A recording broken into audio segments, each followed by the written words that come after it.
Welcome. Shoot, okay. Welcome. I still don't know what I'm going to title this video. Something along this lines of what you're currently reading here. The laziest way to make 10K a month off propfirms. This is going to be such a informative video. It's not even funny. So yeah, so let's just get right into it. So the first thing, if you're a complete beginner, right? If you don't even know anything about trading, the first thing you need to do is you need to find a mentor. I don't care what anyone tells you.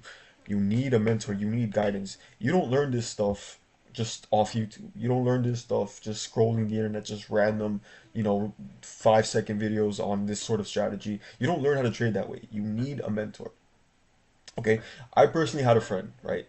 I've been learning how to trade for took me 2 to 3 years to become consistently profitable, right? To get consistent payouts, to pass combines. Took me like 2 years. I had a friend who came up to me and he's like, "Oh, what are you doing? How are you making money?" And I literally just taught him everything I know for like a month, and he was able to make like 5 figures that month, right? Just because he had an actual mentor, he had someone who he can actually communicate with, right? Someone he actually had access to, right? So I think that's extremely important, right? If you're a complete beginner, bro, find a mentor, and I'm gonna show you how to find a valid mentor, right? First thing, is he legit? Okay, is he showing executions? Is he showing profit and loss? Are there testimonials, right? You don't invest into a lifestyle. You don't look at people on jet skis. You don't look for people who are flexing their cars. You don't, that does not mean anything when it comes to the charts, right? Things you need to be looking for, you need to be looking, okay, is this person consistently executing, right? Is this person showing his profit and loss? And are there, do his students have testimonies? Are there people who are making money with him, right? You need to ask yourself these questions, right? Because you probably, if you want to succeed the quickest way possible, you need to humble yourself and you need to get a mentor. Okay, right? Second thing is he accessible? This is the biggest thing, right? Most of these gurus, they sell $500 courses and $1,000 courses. Yeah, you can't talk to them. You don't know, you can't ask them questions. You need to learn to get away from those people. And if you are, learning from a certain guru who's like pretty big, who's pretty well known, I recommend, if you are learning from him, I do recommend that you also consider learning from one of his students who have succeeded, right? Chances are you'll probably be able to access them, right? Second thing is that the questions that you are developing, most likely that student had those same questions. Okay, so it'll make it a lot easier when it comes to learning.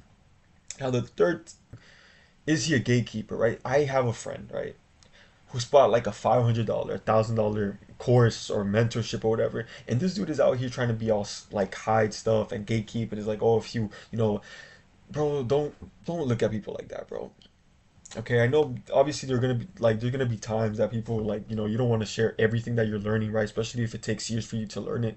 But if you're studying $1,000 mentorship and you're still being like that, bro, I think that's unethical. I think that's just wrong, right? With profitability, is that profitability isn't just a technical thing, it's also a mindset thing, right? So if don't look to invest into someone who's gonna make the technical aspect, a lot more difficult than it needs to be, because you still haven't faced the psychological aspect as well. Okay, so another thing that you can also consider is, pay attention to, what is this person's moral compass? Is this person a father figure, right? I'm not saying just because someone's a father figure, they're going to be a good mentor. I'm not saying that, but most likely, if this person is a father figure, he'll probably be a little bit more empathetic. He'll actually crave, the success for, his students. He'll crave success for his students, right? So this is extremely important that you consider those things, right? All right. So now here I'm going to go over the strategy that you're going to be using, you know, to make money off prop firms. What is a strategy? Okay, so the first thing you need to understand is you need to ask yourself this question: where is price going? That's obviously so simple, right? Three questions you ask yourself when it comes to draw and liquidity. Is the draw and liquidity time based, right? Is it a previous weeks? Is it a previous day? Is it a previous month? Is it a previous session? Right? Common sense, we know this, right? Where is price closest to? Right, that's so easy. If price is closer to the previous day high, why are you going to be looking at the previous day low? You don't have to do that. You see? And which high and low has the most money? Where do the highs and which highs and lows look like they have the most accumulated positions? Right? Those places will most likely be the draw liquidity, right? right? If it's an algorithm, it wants to go to places where there's the most money. You just have to think logically. Every time you're considering the draw on liquidity, you need to ask yourself these three questions, okay? Now I'm going to show you a chart example, right?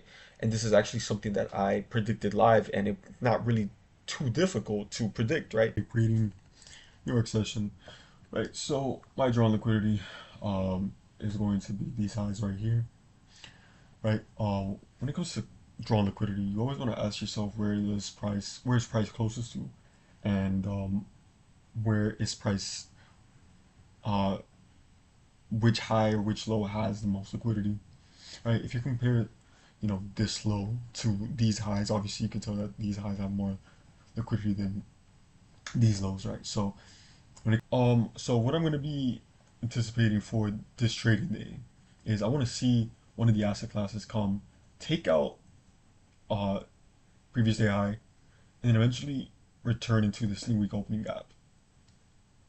That's going to be my anticipation for this trading day, and it's a Monday.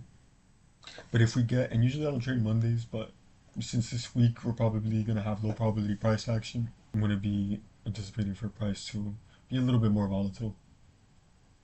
You see, so why did I anticipate that price was gonna come up here and not down here? We're a lot closer to these highs than we are to this low, right? Second thing is, look how accumulated this is. You see that? Like, look, there's more money up here than there is money down here, right? It's just common sense, right? This was the previous day high. Okay, obviously that's gonna be your main draw on liquidity is gonna be previous day, previous weeks. That's because the majority of the volatility is gonna go into the direction of the previous weeks and the previous day, right? Where's the more accumulated money? Where is money accumulated? Is it up here or is it down here? Obviously up here you can clearly see, look at, there's more highs, there's more money here than there is here. It's just common sense, right? And we're on top of that, we're already closer there, right? So why would I anticipate that price is going to come down here, right? Obviously the draw liquidity is going to be somewhere where there is going to be the most money. Okay, so that's extremely simple. Okay, so now going down here, right? Bias, where price is gonna go. The last thing for where price is gonna go. Bias is nothing more than just premium and discount. You primarily will measure premium and discount through opening prices. There are other ways to determine premium and discount, but ultimately it can just be distracting, right? So you don't need to find every sort of way to measure premium and discount. You can literally just focus on the opening prices. Okay, right? So for example, this could be the weekly or the daily um candle, right? Price opens up. This is the opening price. This is where the candle opened, right? So below here, if you're looking for longs, below here is where you're gonna look to enter for the best entry. Okay, for shorts, up here, this is where you're gonna be looking for the best shorts, up here, right? Clearly, right? So obviously I'm gonna go more deep into this, so it's not just, you just get an opening price and then you're above it, you short, you're below it, you long. It's not that simple. But I'm gonna show you how you can use this to become extremely precise. Okay, so how to use opening prices to make you stupid rich, right? The key, this is literally the key right here. They need to overlap. Oh my goodness, look how crazy this is, right? Look at this. This is literally the strategy that you're going to use to become profitable. This is literally the strategy you're going to use to pass all the combines you need to pass, right? First thing you do is that this strategy, right? Write this down. The strategy, it only is going to occur. You're going to be looking, you're going to be hunting the setup only Tuesday, Wednesday, and Thursday. You're not going to be trading Friday and you're not going to be trading Monday. You're going to be focusing on the New York session, okay? And you're going to prefer this setup is most likely to occur when there's news, okay? Right? So here what happens is here we have the opening price, right? We have the opening price, right? So that's one opening price that we're below, right? Here we purge previous day low, right? That's the second step. We're below the weekly open. Second step, we purge previous day low, right? So now when you're looking for entries, right, you have to be below the daily open, right, which is the midnight New York opening price, right? That's 12 a.m. And then we have to be below the 8:30 open, which is the New York open. Oh shoot. You see, so we're using stacked opening prices, right, to get our entry here. Okay, go in here, one mini, right? Or whatever, two minis, whatever. You're gonna be closing in 50% of the total profit. You're gonna be closing fully, and then the next day you're gonna be looking for the same thing below both of these opening prices, and including this one. Then boom, right? You enter, boom, pass your combine, two trades, okay? And right now I'm gonna show you an example, and this is actually I took both of these trades, right? Look how simple this is, right?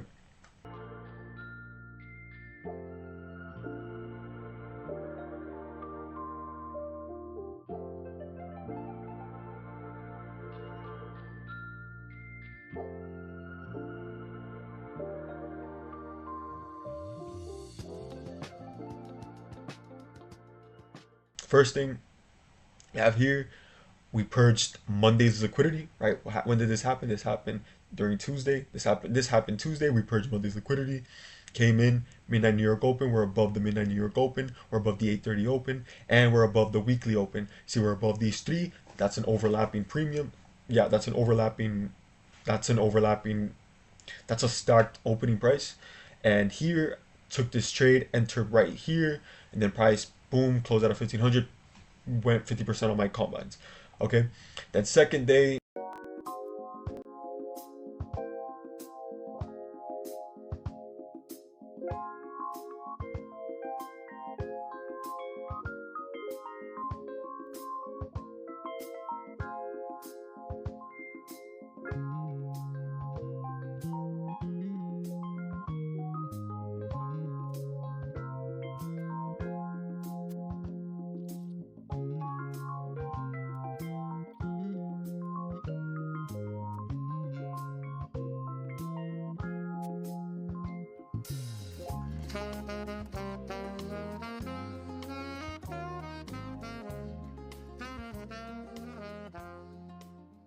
literally just waiting for the same thing. We're above the weekly open, we're above the midnight New York open, and we're above the 8:30 open. Look for an entry here, because I anticipated the price to come down here.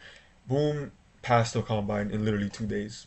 Okay, and so now once you have done that, once you have passed your combine, you're just gonna literally just be doing the same thing with your Express account, and you're not gonna be afraid of Express accounts. You're not gonna be afraid of them. You're gonna have to if you want to really capitalize off the Express accounts, you're literally just gonna be focusing on this setup right here, and you're gonna go in with one mini, right, or two minis. I don't know, preferably one mini. Okay, you're gonna go in one mini. The next day, look for the same setup, and that's it. No more trading. After two winning days, right? You don't need anything else. Okay, and then once you're trading Express accounts, you can actually start to target things that are more logical because you don't need to meet the consistency requirements, right? You get your first payout, you invest into another combine or two, or this time you can go two combines, right? And you just keep doing the same thing over and over and over again, right? Just using this strategy, it'll give you two, three, maybe sometimes even four trades per week, and it's extremely simple. And people, and this is amazing, bro. That's it.